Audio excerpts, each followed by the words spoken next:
본격적인 주말을 앞둔 금요일 저녁입니다. 스페셜 DJ 표창원 전 의원이 지금 열심히 오고 있는데요. 차가 너무 막혀서 아직 도착을 못했습니다. 그래서 제가 급하게 이브닝쇼 문을 열었는데 조금만 우리 표디 조금만 더 기다려 주시고요. 참고로 저는 서울타임즈에서 맹활약 중인 오마이뉴스 박정호 기자입니다. 디퍼플이 부릅니다. 하웨이 스타. 노래 들으시면서 여러분의 문자 기다리고 있어요. 50원의 유료 문자 샵 0951 그리고 TBS 앱으로 문자 주실 수 있고요. 유튜브 TBS FM을 들으시면 지금 이 현장 스튜디오 모습 보실 수 있습니다. 네, 여전히 제 목소리 나와서 좀 실망하신 분들이 많으실 것 같은데요. 오프닝 때 말씀드렸듯이 스페셜 DJ 표창원 전 의원 지금 열심히 달려오고 있습니다. 채널 고정해 주시고요. 서울타임즈 시작해 보겠습니다. 경향신문 박순모 기자 나와 있네요. 안녕하세요. 네, 반갑습니다. 네, 자, 이런 경험이 처음이네요. 네. 자, 서울타임즈 박순모 기자와 함께 진행을 해보겠습니다. 결국 미래통합당 없이 국회가 개원을 했어요. 네, 오늘 그 미래통합당 빼고 이 민주당, 정의당, 국민의당, 열린민주당 이렇게만 나서서 개원을 했습니다.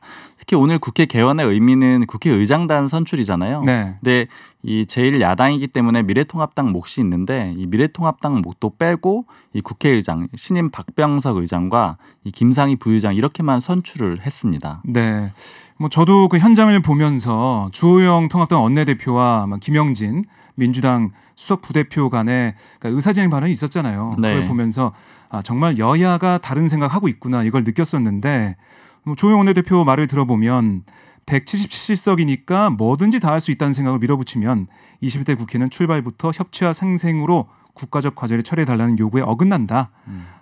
이후 발생하는 여러 가지 문제의 책임은 전적으로 민주당이 있다라고 지적을 했잖아요. 네. 이 말을 마친 다음에 통합당이 퇴장을 한 거죠. 네. 맞습니다. 크게 뭐 소리를 지르거나 이런 항의를 하지 않고 조용히 그냥 빠져나갔죠. 네, 근데 그 모습을 보고 김영진 원내수석 부대표가 오늘 통합당의 본회의장 퇴장, 통합당 원내대표의 발언대로 잘못됐던 과거 전례에 따라 21대 국회에서는 반드시 사라져야 할 잘못된 관습이다라고 꼬집는 그런 부분들이 있었는데 네. 그 여야가 오늘 국회 본회의장에서 어쨌든 장군 멍군을 하면서 각자의 입장을 보인 상황이었고 그러면 통합당이 오늘 이렇게 들어왔다가 나갔는데 앞으로 국회 여러 가지 일이 있지 않습니까? 맞습니다. 원구성도 해야 되고 3차 추경도 있는데 이런 것들은 좀 어떻게 될까요?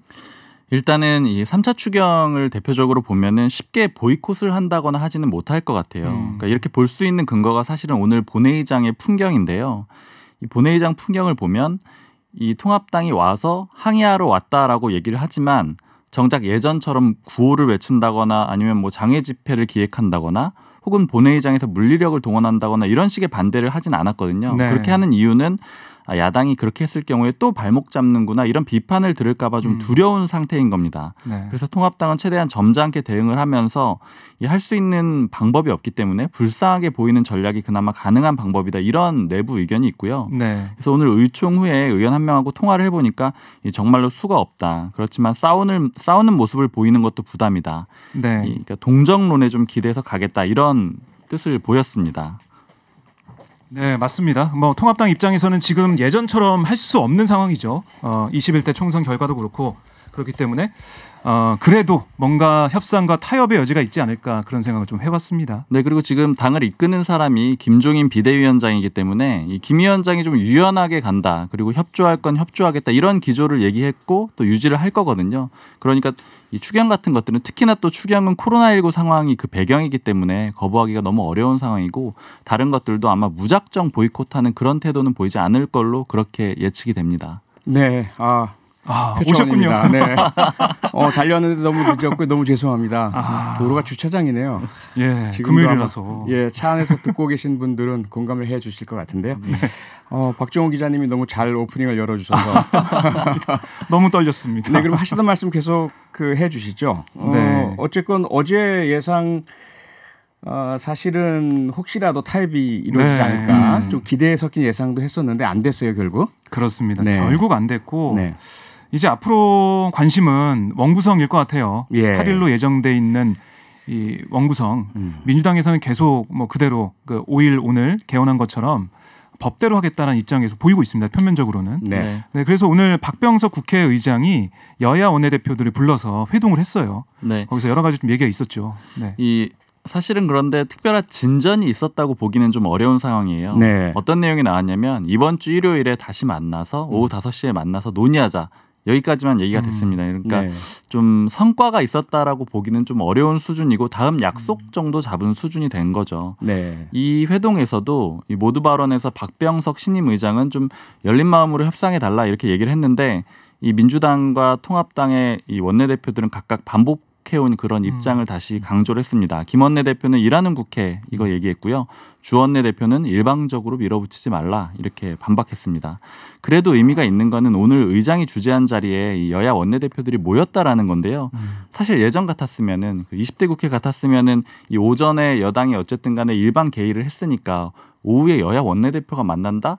사실 기자들은 만나지 않겠구나 이렇게 예상을 했을 거고 네. 실제 그런 만남이 될 일이 별로 없었죠. 그런데 통합당이 어쨌든 참여를 했습니다. 그거는 이 통합당 상황이 그만큼 좀 밀려있다라는 것을 보여주는 것이기도 해요. 통합당 입장에서는 어떻게 해서든지 협상을 해야 되고 협상이 안 되면 사실 여당이 이 압도적인 다수기 때문에 원하는 대로 지금 원구성도 할 수 있는 그런 상황임을 보여주는 겁니다. 그러니까 소위 칼자루는 여당이 쥐고 있다. 네. 네. 하지만 칼끝을 쥐고 있는 야당이 과연 어떻게 하느냐에 따라서 또 전세는 바뀔 수도 있다. 이렇게 봐야 되겠네요. 그렇습니다. 네, 알겠습니다. 다음 이야기로 넘어가서요. 우리 더불어민주당 8월 전당대회를 앞두고 있는데 갑자기 때 아닌 대선 전초전 이런 이야기가 불거지고 있습니다. 네, 그러니까 뭐 언론 보도를 통해서 나온 것 때문에 여러 네. 가지 설왕설래가 좀 있는데요. 그러니까 민주당 내 진보개혁 성향 의원 모임이죠. 더 좋은 미래 네. 모임이 있습니다. 이번에 또 많은 의원들이 가입을 해가지고 많이 늘었다고 하더라고요. 수가 늘었나요? 네, 50명이 넘는 그런 회원을 확보했다라고 아까 그 회원 중에 한 의원을 통화해서 물어봤더니 그런 얘기 하던데요. 지난 3일에 정례 모임을 했습니다. 네. 네, 여기서 여러 가지 얘기가 나오다가 대권 주자의 당권 도전이 부적절하다 이런 얘기가 나왔다고 해요.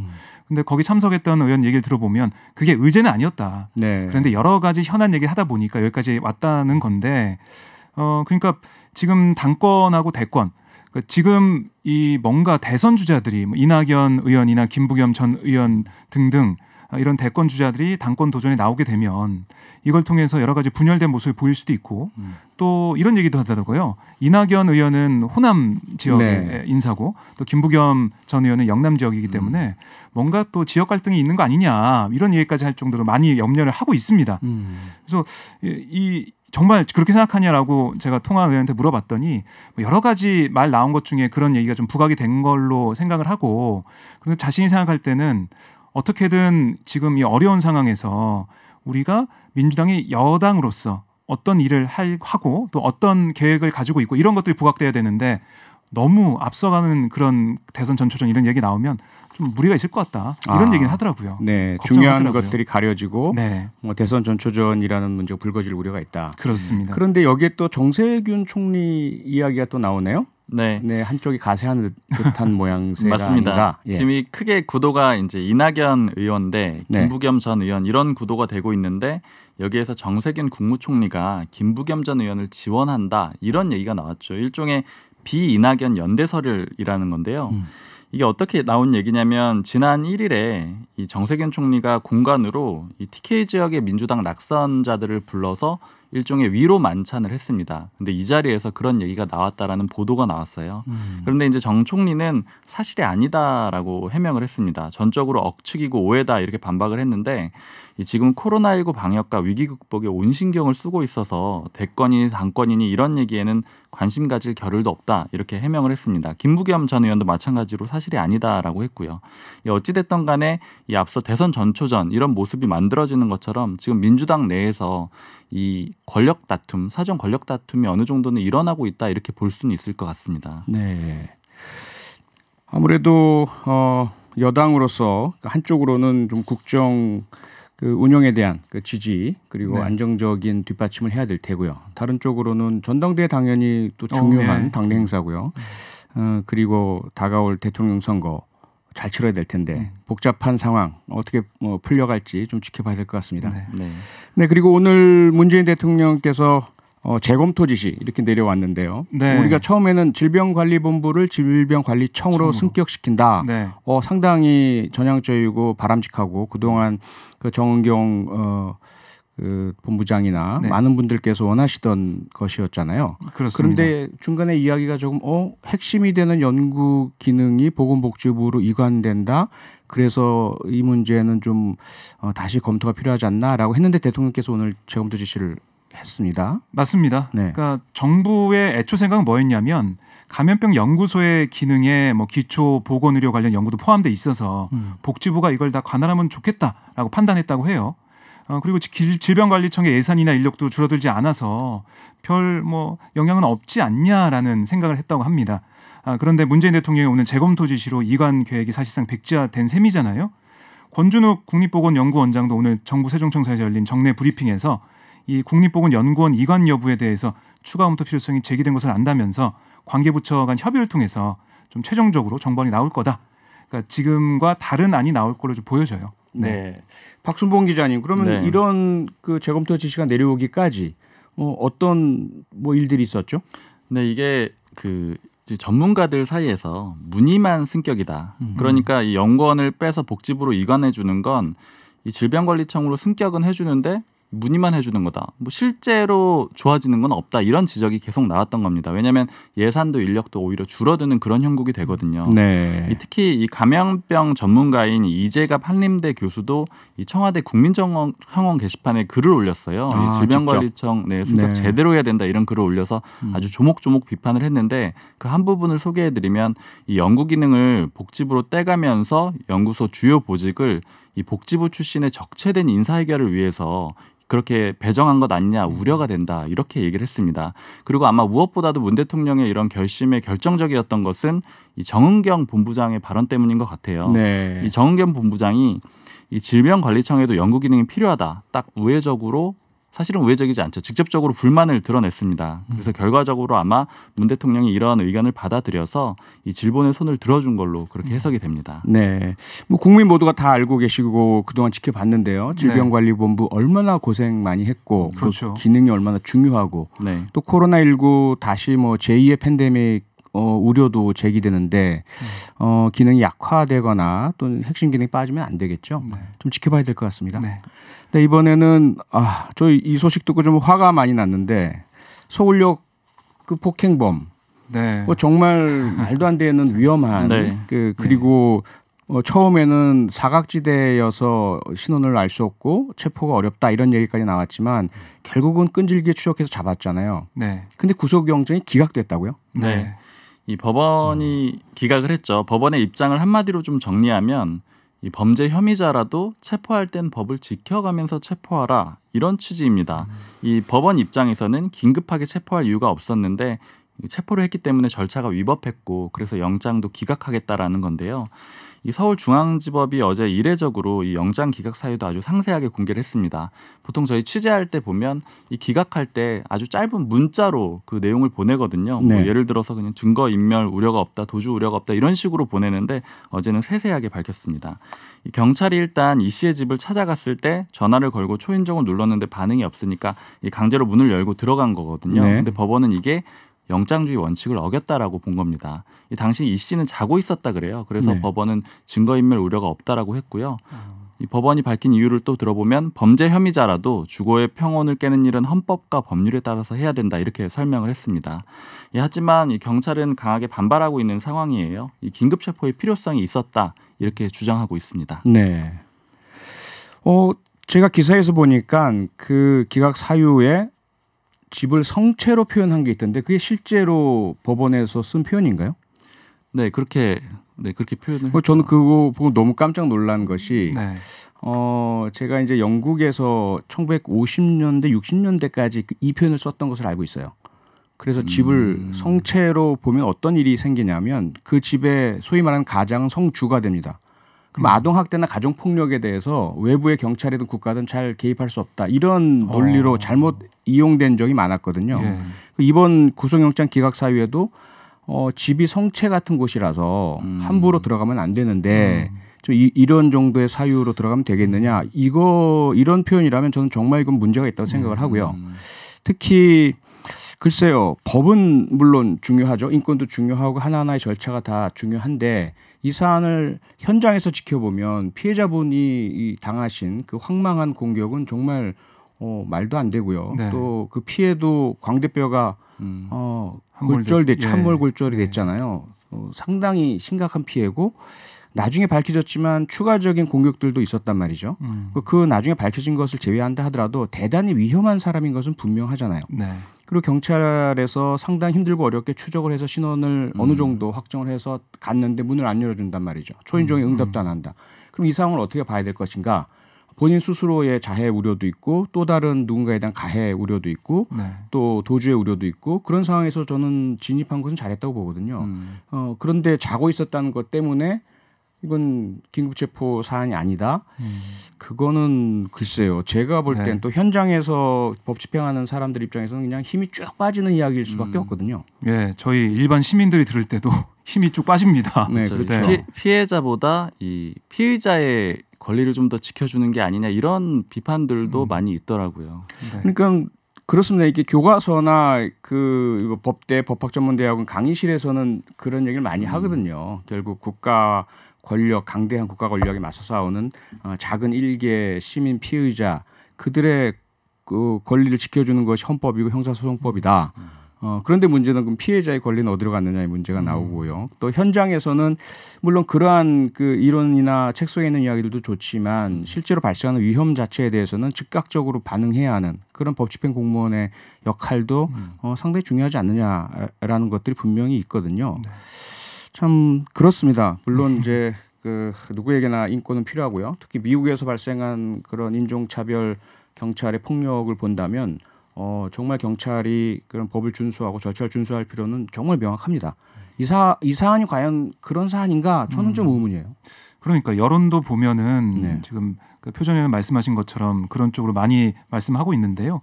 근데 제가 이 사안을 보면서 하나 또 궁금했던 게 경찰의 초동 대응 뭐 이걸 네. 좀 볼 수 있을 것 같아요.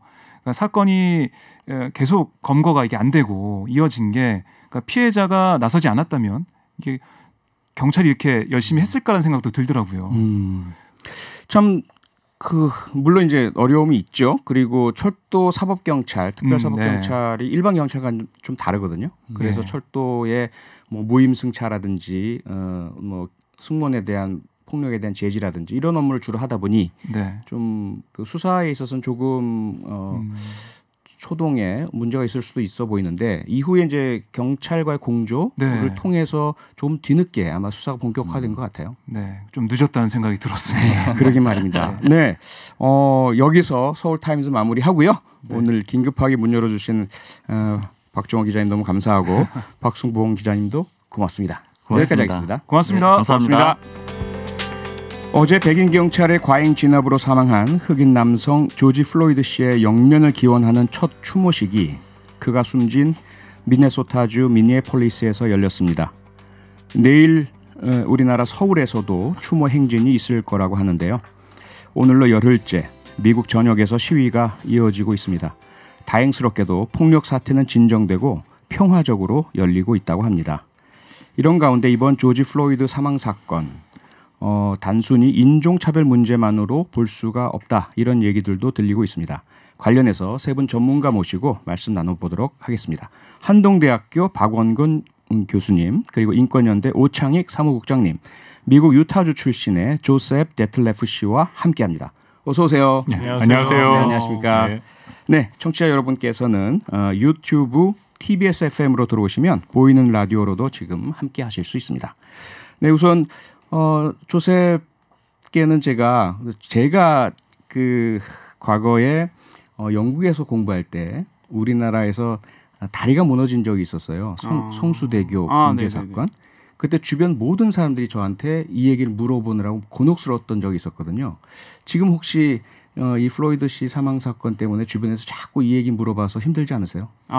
뭐 힘들다고 생각 들 때도 있지만 저는 일단 피해자 아니기 때문에 저는 그래도 친구들한테 많이 알려주면서 오히려 그 사람 어떻게 도와줄 수 있는지 좀 더 고민해야겠다 생각하고 있죠. 네.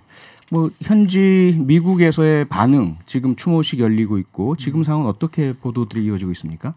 일단 현재 상황 간단히 말씀드리면은 네. 지난 일주일 넘게 우리가 시위 뭐 그런 거 계속 봤는데 추모식 열리고 이제 경찰 좀 제대로 잡혀가지고 조금 잠잠해지고 있어요. 그리고 거기에다가 추모식에 계시던 그 조지 플로이드 가족분들이 이렇게 폭력적인 시위하지 말고 우리 모두 같이 이거 기회로 만들자는 얘기 직접 하셔가지고 좀 상황이 좋아지고 있다고 보고 가족분이나 친구분들도 그렇다고 생각하고 있습니다. 아, 예. 차분해지고 있는 분위기네요. 네. 다행인 것 같습니다.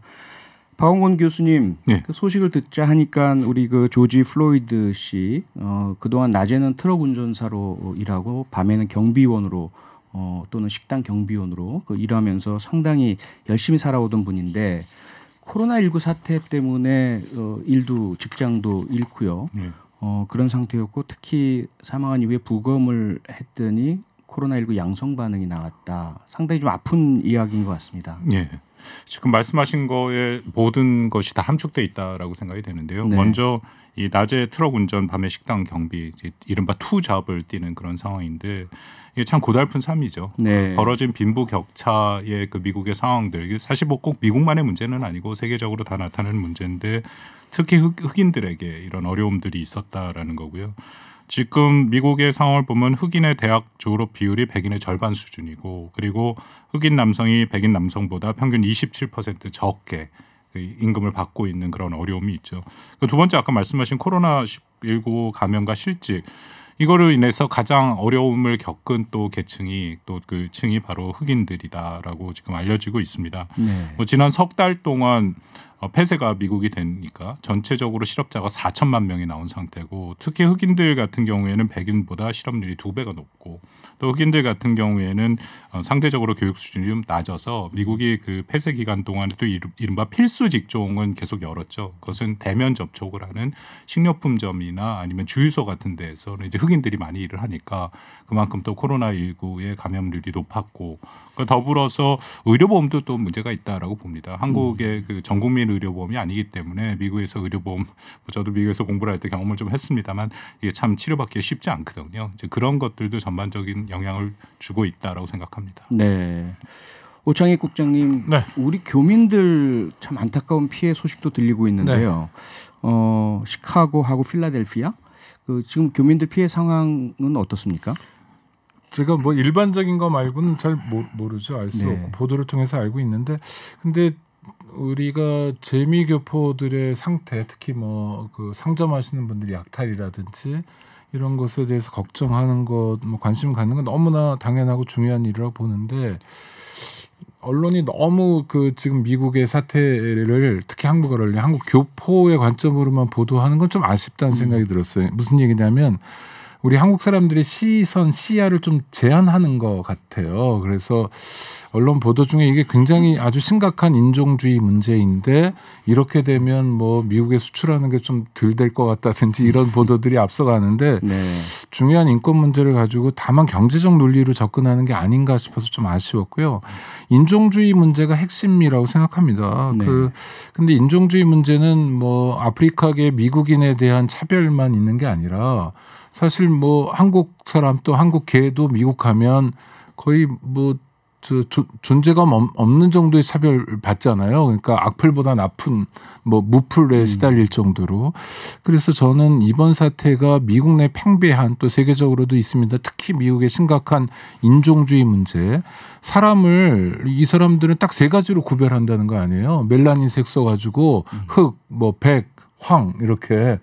이거 정말 존재할 수 없는, 그러니까 인종구별이라는 거는 과학적으로도 그렇고 말도 안 되는 미신인데 예전에 그 노예 노동에 악용했던 것밖에 없는데 그렇죠. 이게 지금까지도 계속되고 있고 또 우리도 사실 한국이 유감스럽게도 앵글로색슨 미국인들의 영향을 너무 많이 받아가지고 우리 안에도 아프리카계 미국인이나 뜬 아프리카인들에 대한 차별이 굉장히 많은데 전 이번 사태를 그런 걸 좀 반성하고 성찰하는 우리 안의 인종주의도 들여다볼 수 있는 그런 계기로 삼았으면 좋겠어요. 네.